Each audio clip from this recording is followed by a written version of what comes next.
There's a silent number on your blood test that can quietly predict whether you'll keep living life on your own terms or slowly lose energy, independence, and joy. That number is your creatinine. When it creeps too high, it often signals the kidneys. Those tireless filters tucked under your ribs are struggling. What's more frightening is how often people overlook this early warning sign, brushing off fatigue, swelling, or brain fog as just getting older. I've watched too many patients come to me only after the damage had already taken hold. But here's the hopeful truth. What you eat first thing in the morning can make a powerful difference. Breakfast can either weigh your kidneys down or set them free to heal. I'm Dr. Brian, and welcome to Channel Vital Science for Seniors. Today I'll walk you through 8 nourishing breakfast choices that can lower creatinine and protect kidney health. One of my patients, Margaret, a 72-year-old retired teacher, came to me exhausted. She loved her grandchildren, but found herself too tired to keep up with them. Her lab results showed high creatinine levels. She thought her kidneys were failing fast. But instead of rushing to complicated treatments, we began with her breakfast plate. We swapped her sugary pastries for something hearty yet healing: creamy garlic beans on toast. Beans may seem humble, but inside they hold a secret weapon: fiber. Think of fiber as nature's broom, sweeping waste products, including creatinine, right out through the digestive tract before they ever burden the kidneys. Soluble fiber, in particular, forms a gentle gel that clings to toxins and ushers them away. It's like sending out a cleanup crew every morning. The protein in beans is another gift. Unlike heavy animal proteins that strain kidney filters, plant proteins act more like a soft melody than a pounding drum, nourishing the body without overwhelming it. Then comes garlic. Its compound allicin works like a shield, neutralizing free radicals that damage delicate kidney cells. And its anti-inflammatory effect is like soothing cool water on a fire that's been smoldering too long. When Margaret tried it, she was surprised. The garlic sautéed gently in olive oil, the beans simmered until creamy, all spread over warm, whole-grain toast. It tasted indulgent, not medicinal. After 3 months of choosing this breakfast a few times each week, her creatinine had dropped, and her energy was back. She told me she could finally push her grandson on the swings again without needing to sit down. That's the power of food as medicine. There's a reason eggs have been called nature's multivitamin. I remember Robert, a 68-year-old carpenter, who worried that his breakfast habits were damaging his kidneys. He had read online that eggs are bad for kidneys, and so he had stopped eating them altogether. When his creatinine climbed, he assumed eggs were the culprit. But the truth was more nuanced. The egg white is a treasure chest of pure, high-quality protein. Picture it as finely sanded wood, strong enough to build with, yet smooth enough not to splinter. This protein repairs muscle tissue, including the tiny muscles that support kidney function, without leaving behind debris that clogs the filters. Unlike meats rich in phosphorus, egg whites are gentle, supplying what the body needs without overloading fragile systems. The yolk often gets a bad reputation, but inside lies choline, a nutrient that works like oil for a rusty hinge. Choline helps reduce inflammation and protects the inner lining of kidney tissues from microscopic scratches caused by high blood sugar or oxidative stress. When eaten in moderation, say 1 or 2 eggs a day, the yolk becomes an ally, not a foe. Robert began adding back boiled eggs and the occasional fluffy omelet, sprinkled with a dash of turmeric for extra anti-inflammatory power. Within weeks, he noticed fewer afternoon slumps and steadier energy. His follow-up labs showed that his creatinine had stopped climbing, and his doctor smiled when Robert reported he no longer feared his breakfast. Sometimes the secret isn't removing foods altogether, but choosing them wisely and in balance. Eggs, when enjoyed thoughtfully, can help restore that balance and keep kidneys working in harmony. When I first met Elaine, a 75-year-old grandmother who adored baking pies, she confessed that she almost never ate fresh fruit. "Doctor," she said, "I don't like the mess, and besides, fruit is too sweet for me at my age." Yet her creatinine was inching upward, and her energy was slipping away. I explained that not all sweetness is the same. Fresh fruits bring antioxidants, vitamins, and fiber, the very tools her kidneys were begging for. Imagine your kidneys as 2 overworked janitors. Every day they sweep, mop, and carry away the body's waste. Now picture handing them a team of helpers armed with buckets and brooms. That's what fruit does.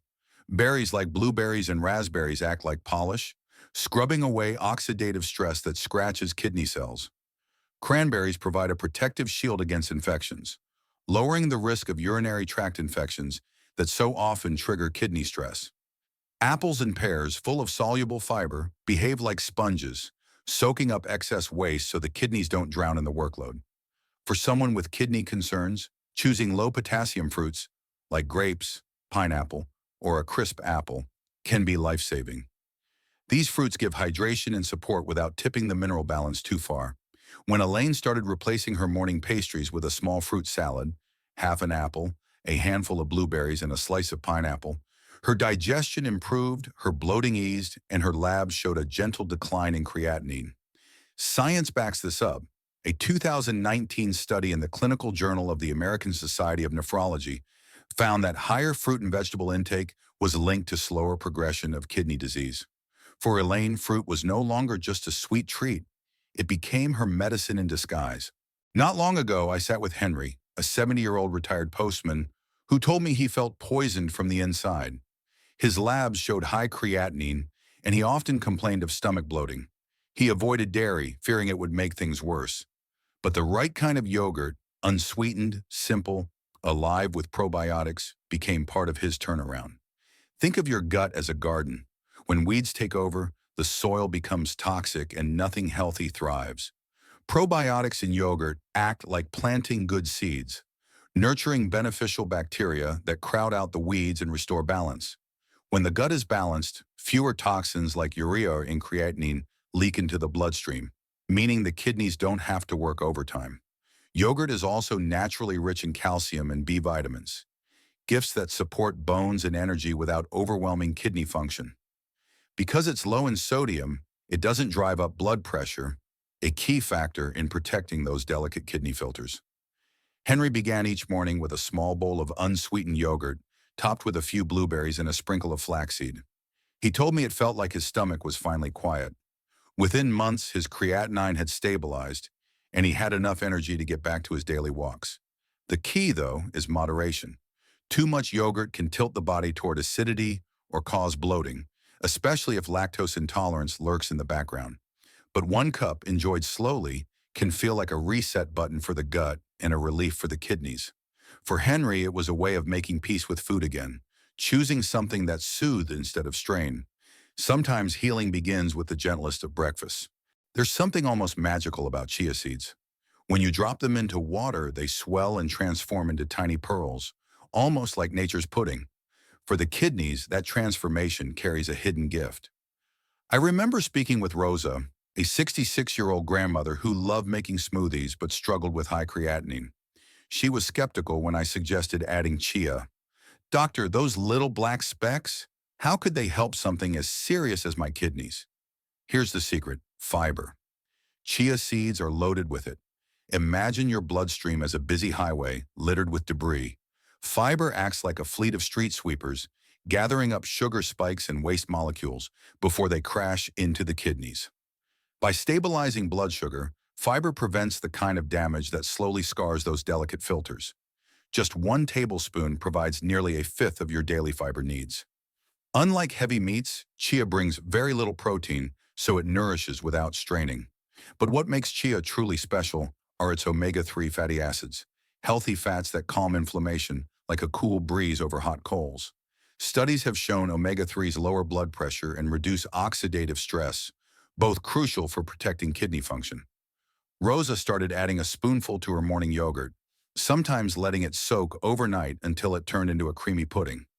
Within weeks, her digestion improved, her energy lifted, and her creatinine levels began to nudge downward. She laughed and told me, "Doctor, I never thought something so tiny could make me feel this strong." But like all good things, moderation matters. 1 to 2 tablespoons daily is plenty. Beyond that, you risk tummy troubles. Small seeds, when treated with respect, can yield big healing. When Daniel, a 74-year-old jazz musician, first sat in my office, he sighed and said, "Doc, I don't want my kidneys to fail before my saxophone does." His creatinine was higher than normal, and he admitted that steak and bacon were still his favorite breakfast companions. The trouble, I explained, is that heavy animal proteins are like playing music too loudly. Over time, the speakers blow. Kidneys, much like speakers, can't handle that constant pounding. What Daniel needed was a softer tune, and that's where tofu entered the stage. Tofu, made from soybeans, offers protein that is smooth and gentle. Imagine it as a silk scarf instead of a rough wool blanket. It covers your nutritional needs without scratching the kidneys. Unlike meats, tofu contains isoflavones, powerful antioxidants that cool down inflammation and sweep away harmful free radicals. Research in the journal Kidney International has shown that soy protein can lower creatinine and slow the progression of kidney disease. At first, Daniel wrinkled his nose, but when I suggested he marinate tofu cubes in turmeric and black pepper, then pan-sear them until golden, his curiosity sparked. He began replacing his bacon with tofu scrambles, adding tomatoes and spinach for color. To his surprise, he felt lighter after breakfast, no longer weighed down by greasy heaviness. 3 months later, his lab work revealed lower creatinine and improved energy. He grinned and told me, "I can play a whole set now without needing to sit down." The lesson: it isn't about giving up joy, but about finding new rhythms that nourish instead of harm. Tofu, in the right hands, becomes more than food. It becomes music for the kidneys. I'll never forget Maria, a 70-year-old gardener with hands as steady as the vines she tended. She loved her tomatoes but had been warned by a neighbor to avoid them because of her high creatinine. She asked me with worry, "Doctor, am I harming myself every time I eat one?" The truth is, when enjoyed in moderation, tomatoes can be one of the kidney's best friends. Picture the kidney as a delicate filter made of fine mesh. Over time, free radicals, those unstable, rust-like particles, can corrode that mesh, weakening its ability to clean the blood. Tomatoes carry lycopene, a deep red pigment and potent antioxidant that acts like protective oil, slowing down that rust. By reducing oxidative stress, lycopene shields those filters, allowing them to keep working longer and stronger. Tomatoes also bring hydration and a gentle diuretic effect, like a fresh rain washing through pipes. They help flush out uric acid, excess salts, and toxins, lightening the kidney's workload. Their vitamins A, C, and K nourish immunity and bone health, which often decline as kidney disease advances. And with their fiber content, they aid digestion, making sure waste doesn't pile up in the gut. Maria began enjoying one medium tomato with breakfast, sliced over whole grain toast or chopped into a tofu scramble. The result was astonishing. Less bloating, better bowel habits, and, over time, a subtle drop in her creatinine. She told me it felt like her garden. Her body was thriving again. Of course, too many tomatoes can trigger acid reflux or stomach upset, so moderation is the gardener's rule. For Maria, one ripe tomato was not just food, it was daily medicine, a reminder that nature often hides healing in plain sight. When Thomas, a 69-year-old retired pilot, sat across from me, he looked guilty as he confessed, "Doc, I still drink 2 cups of coffee every morning. Am I ruining my kidneys?" His creatinine was creeping up, and he feared his beloved morning ritual was to blame. What I told him surprised him. Coffee and tea in moderation can actually protect the kidneys. Think of your body as a city and your kidneys as the sanitation workers. Oxidative stress is like pollution in the air, slowly corroding the system. Both coffee and tea are packed with antioxidants that act like air purifiers, scrubbing away the free radicals that otherwise damage kidney tissue. Research has even shown that moderate coffee drinkers have a lower risk of developing chronic kidney disease. Coffee's mild diuretic effect helps keep waste moving out, like opening extra lanes of traffic on a crowded highway. For those with high creatinine, that extra flushing can ease the load. Tea, especially green tea, brings its own unique power. Catechins, a family of antioxidants, soothe inflammation and may even prevent kidney stones by keeping minerals from clumping together. When Thomas switched from sweetened coffee to black and began alternating 1 cup of coffee with 1 cup of green tea, he felt steadier energy throughout the day. His follow-up test showed his creatinine stable, and he smiled as he told me, "Doc, I'm keeping my morning coffee and now I've added tea to my flight plan." The key, of course, is moderation. 1 to 2 cups a day is enough. Too much caffeine can dehydrate and overwork the kidneys, but the right balance turns a daily ritual into a quiet act of protection. So often we think of aging as a steady decline, like a dimming light we can't control. But I've seen too many stories. Margaret with her beans, Robert with his eggs, Elaine with her fruit, to believe that. Change is always possible, even after 50, even after 70. Your kidneys are resilient. They want to heal when you give them the right nourishment. Each breakfast is a choice, to burden them or to free them. Choose wisely and you may find more energy, clearer days, and renewed independence. I'm Dr. Brian. Thank you for watching Vital Science for Seniors.